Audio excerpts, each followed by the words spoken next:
are back with another FMA Debrief. This time we're with Pat Simon, our Director of Membership and Education, to talk about the FMA Bookstore. A lot of people might not know that it can be accessed by members and non-members alike, and there are a lot of valuable training resources to be found there. Pat, tell us more about that. Yeah, I'm so excited to be here today to talk about our bookstore, and I brought a couple props. Sarah, if you could help me out there. Absolutely. We've got our metal fabrication guide, and we also have our bending basics books. These are our two most popular books that FMA produced and published.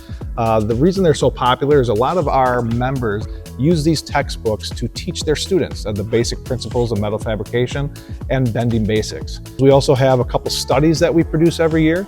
Our salary, wage, and benefits report, along with our financial ratio survey. If our members participate in those studies, they get those reports for free. Our members get a discount in the bookstore, so we really encourage all of our members to get online, see all the resources that we have in there. We have hundreds of books, hundreds of things where they can access. Two of the most popular ones for entry-level education would be our Blueprint Reading 101 and our Precision Sheet Metal Mathematics. So if you're an HR person out there, you're hiring new people, you're onboarding them into your company, and you're trying to find tools and things that help you train and get them up to speed, the FMA website has a great bookstore and great valuable resources for you to get that done. So to discover the bookstore on your own, please go to our website, fmamfg.org.